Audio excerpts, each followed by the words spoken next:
श्रीहरिप्रेरणया श्रीहरिप्रीत्यर्थम्। श्रीगुरुभ्यो नमः। श्रीहरये नमः। व्यासाय भवनाशाय श्रीशाय गुणराशये हृद्याय शुद्धविद्याय मध्वाय च नमो नमः। अभ्रमं भङ्गरहितम् अजडं विमलं सदा आनन्दतीर्थमतुलं भजे तापत्रयापहम्। श्रोते हो नमस्कार।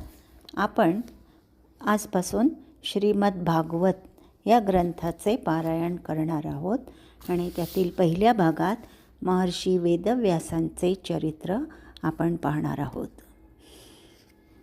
ओम नमो भगवते वासुदेवाय। ओम पूर्णज्ञानाय विद्महे पूर्णानंदाय धीमहि तन्नो व्यास प्रचोदयात्। भारतीय तत्त्वज्ञान प्रणालीमध्ये सांख्य, योग, न्याय, वैशेषिक, मीमांसा आणि वेदांते या 6 आस्तिक दर्शनांना अतिशय महत्त्व आहे। ही 6 दर्शने कोणती?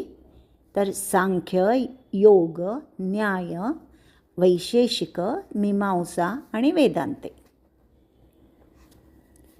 या 6 आस्तिक दर्शनांना अतिशय महत्त्व आहे। आस्तिक म्हणजे वेदास प्रमाण मानून परमात्म्याचे अस्तित्व मानणारे होत व वेदास प्रमाण न मानणारे ते नास्तिक होत। या नास्तिक दर्शनात बौद्ध, चार्वाक, जैन, पाशुपत आदी दर्शनांचा समावेश होतो। बौद्ध व जैन यांचेमध्ये अनेक भेद आहेत।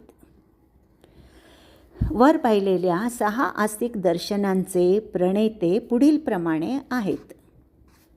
सांख्य दर्शनाचे प्रणेते कपिल महामुनी होत।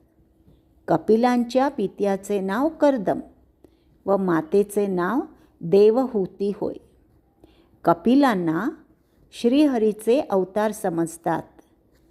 यांचे चरित्र भागवतातील तृतीय स्कंधाच्या 22व्या अध्यायापासून म्हणजे या अध्यायाच्या प्रारंभापासून तृतीय स्कंधा अखेर आहे।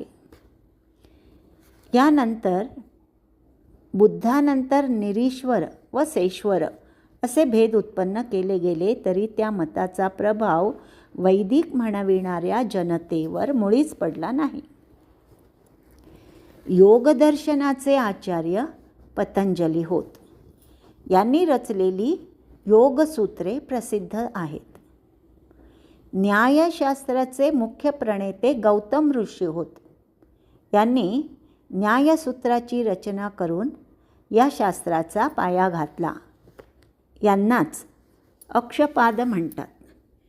विचाराच्या उत्क्रांतीमध्ये पुढे प्राचीन व नवीन न्याय असे जरी भेद पडले तरी त्यांचे आस्तिकत्व नष्ट झाले नाही।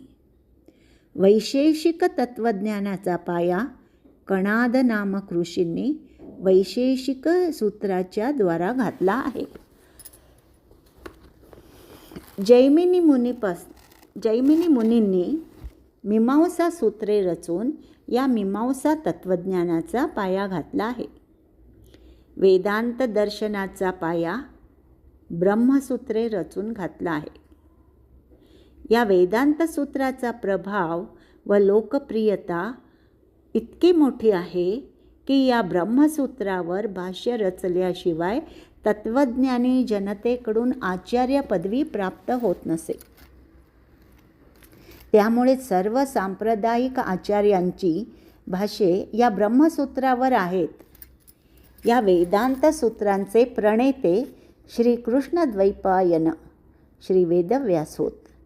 यांचीच बादरायण, पाराशर्य, सत्यवतीसुत, वेदव्यास इत्यादी अनेक नावे प्रचलित आहेत। यांनीच एका प्रचंड वेदराशीचे ऋक्, यजु, साम, अथर्व असे 4 विभाग मानवांच्या कल्याणासाठी केले आहेत। या वेदव्यासांनीच 18 महापुराणे, 18 उपपुराणे, महाभारतासारखा प्रचंड ग्रंथ यांची रचना केली. त्यांचे नावावर काही स्मृती ग्रंथही आज उपलब्ध आहेत. हे सर्व प्रचंड ग्रंथरचना कार्य मानवी बुद्धी व ज्ञान यांच्या पलीकडचे आहे. असे मनोमन उमजून हे परमात्म्याचे अवतार असले पाहिजेत याची खात्री हजारो वर्षापासून मनोमन पटली आहे.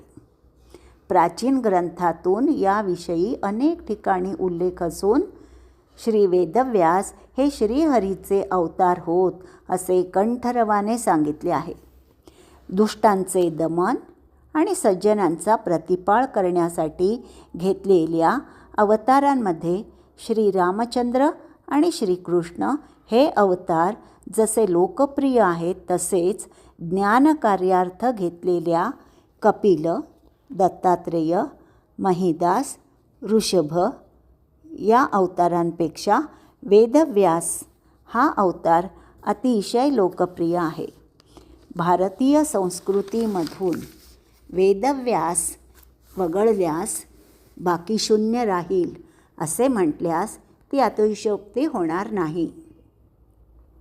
इतकी छाप भारतीय संस्कृतीवर श्री वेदव्यासांची आहे. इतकेच काय, जे महाभारतात नाही ते जगाच्या कोणत्याही वाङ्मयात आढळणार नाही. इतके मूलभूत सिद्धांत महाभारत पुराणे यात मांडले आहेत.